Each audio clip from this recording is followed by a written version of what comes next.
Og áfram höldum við með föstudagsþáttinn. Hann Kuggi er kominn til okkar, eða Hreiðar, eigum að segja í Vín eða Skák eða Grísará. Já, ég hef gengt því nafni prýðilega Hreiðar í Vín, sko. Já, og velkomin í þáttinn.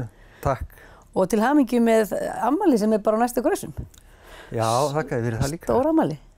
Já, það eru stór afmæli, bæði náttúrulega gamla garðyrkjustöðin og afmæli. Já, hún er hvað gömul? Hún er 75 ára. Já. Hún hefur færst aðeins sunnar, hún byrjaði í Laugabrekku, ekki satt? Já. Sem er horfin núna? Sem er horfin, nánast. Já, og komin inn á Grísará. Og komin inn á Grísará, Hrafnagilssvæðið. Hvað hefur hún verið lengi þar? Hún er búin að vera þar svona síðan, hún svona smá ótrúlega færðist yfir, tók 10-15 ár. Já. Svona þessi aðlöðun, sko. Já, einmitt. Það var ekki eins mikið heitt vatn á Grísará eins og í Laugabrekku. Nei. En aðstæðan að öðru leyti náttúrulega miklu betri, sko. Já. Meira pláss einhvern veginn og flatt. Já, meira pláss. Þetta var bratti og mjög erfitt umhverfi. Og átti svo garðyrkjustöðin sitt blómaskeið, þetta hefur kannski dregist saman aðeins aftur og minnkað, eða hvernig myndir lýsa svona lífi garðyrkjustöðvarinnar? Já, hún hefur lifði lengst af sko góðu lífi sko, því að hún var náttúrulega markaðurinn, hann var svona okkar megin við, það var engin annar. Nei. Við framleiddum, eða þau, foreldrar mínir, framleiddu plöntur fyrir nánast allt Norðurland sko. Já, vá. Svona stærstum hluta, þetta var framleitt í Skagafirði aðeins líka. Já, bæði blóm og grænmetisplöntur, ekki satt? Útiræktum alltaf mjög mikil sko, grænmeti og svo var bókstaflega allt Austurland undir og það fóru heilu flugvélarnar fullar af. Þið voruð að senda alveg bara hægri vestur? Já, Egilsstaði, alveg Vopnafjörður. Og það er alveg hægt? Það er algjörlega hægt. Þar eru komnir aðilar sem sjá þetta, væntanlega? Já. Eða fólk bara hægt að rækta fyrir Austurland? Nei, það er einhver þar held ég sko. Já. En núna í dag, hvernig er reksturinn? Í dag sko, ég hef komið svona kannski, ég getur sagt þetta, kom þrisvar að þessu. Já. Ég er alltaf alinn upp, fæddur upp alinn í þessu og svona framöndir hvaða fermingu eða og hver voru svona fyrstu verkefni strák Pjakksins? Það var að vökva sko. Það var að vökva. Alveg sko ömuleg ömulegt hlutskipti. Með slöngu bara? Dorma, já. Slöngu eða könnu? Úðara, já. Slöngu, já, sem betur fyrr. Ég var alveg góða minningar þar sem ég var að vökva fyrir þig og átti svolítið súkkulaði á kantinum og gott ég gæti ekki lesið bók líka. Þetta var mjög þægilegt starf á tíma. En þú getur rétt ímyndað fyrir hálf ofvirkan dreng sko, að vera lengi, það er til svo vökva sko gúrkubeð og tómata, það þurfti að renna lengi sko. Það er annað að maður sem látið fara aftur að inn. Vökva betur. Já, það er bara að renna miklu lengur. Já, þurfa svo mikið vatn. Þetta voru svona fyrstu störfin sem þú sýttir. En svo komstu aftur að þessu hvernig? Já, svo fer ég frá hérna, ég fer ekki í garðyrkjunám eins og eldri bræður mínir.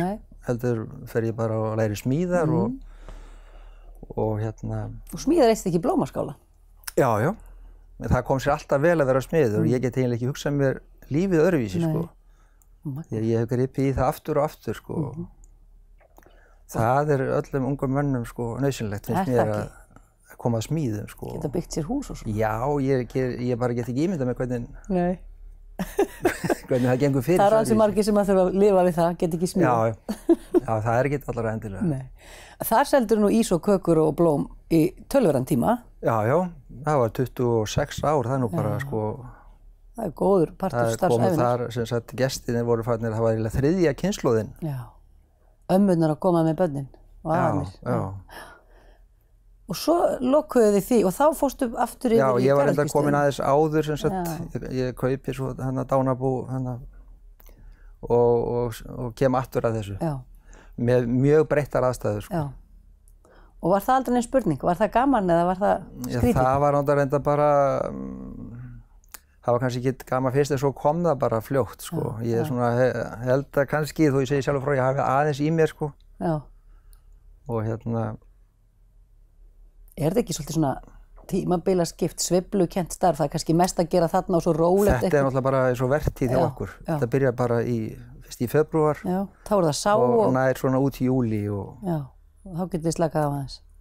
Já. Og... Allavega annað okkar getur slakað á aðeins. Já. Og hvernig er opnunartíminn núna á garðyrkjustöðinni? Þetta er náttúrulega, þetta er blómatíminn núna, allir að kaupa sér í garðana. Já, við náttúrulega erum bara að því að ég náttúrulega giftur, þú veist það, og búin að vera næri 50 ár. Já, vel gert. Þórdís Bjarnadóttir sem... Já, er hún með þér í þessu alveg? Og ég væri ekkit án hennar, sko. Nei. Þó ég sé hérna ágættur. Já, en er hún með þér í þessu alveg á kafi? Algjörlega. Já. Þannig að þið standið vaktina þarna saman. Já, hún er alltaf verið, þú veist, á kafi í öllu með mér, sko. Já. Bara síðan ég byrjaði í, sko, þessum rekstri, sko. Þannig að þið hefur verið svona samhent í gegnum tíðina, alltaf í sömu verkefnunum eiginlega. Já, við erum búin að vinna mikið saman og lengi og hérna. Það er heldur ekki dörfum gefið. Og okkur kom miklu betur saman eftir að við fórum að vinna saman heldur en áður, sko. En það var alltaf annað þegar maður var ungur og... En er opið alla daga eða helgar eða hvernig er það? Það er opið alla daga, bústaflega. Alla daga, frá því klukkan? Það er bara opið frá 10 á morgnana og fram á þangað til að hérna, sólin sest, sko, næstu því, eins og ef það er mikið að gera, þá erum við bara áfram, sko. Mér langar, ég er svo forvitin með gælunafni sem að gengur undir Kuggi. Getur eitthvað útskýrt það? Það er tilkomið fyrir mitt minni, sko. Þannig að ég bara heyrði það semst að pabbi talaði eitthvað það, ég sjálfs byrjaði nýlega fæddur og talaði kuggurinn, sko, þetta er litli kuggurinn og hér og þar og krakkarnir gleyptu þetta í sig hinn, sko, systkini mín sem að hérna, ég átti 6 systkini, sko. Já, það lýsti sig kannski svolítið því að þú varst út allt og svolítið, kannski eins og þú segir ofvirkur. Já, sjálfsagt, sko.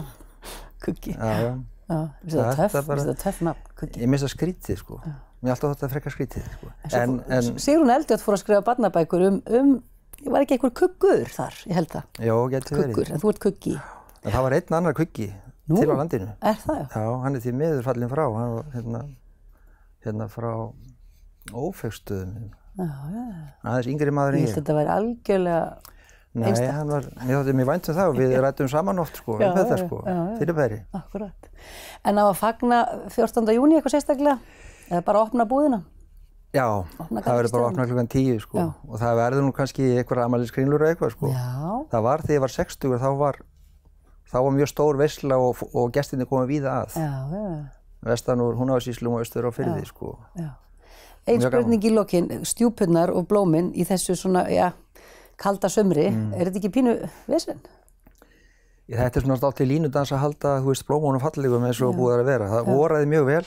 Mjög, og það var sumar þarna í 3 vikur. Já, og allt fór á stað væntanlega. Allt fór á stað og blöndunni héldu að nú væri komið sumar. Svo kemur bara langvarandi kuldi og þannig að þetta þarna nú reynir á, virkilega. Já. Eins og oft áður, þetta er náttúrulega duttlungafullt. Já, en þær eru lifandi hjá þér plönturnar ennþá? Þær eru, ég held að sé sjaldan, þó það sé svona ástandið, þá hafa sjaldan verið betri. Frábært að fá því þáttinn, nú tíminn hlaupin frá okkur. Takk fyrir og til hamingju með tímamótin. Þakka þessum leiðis.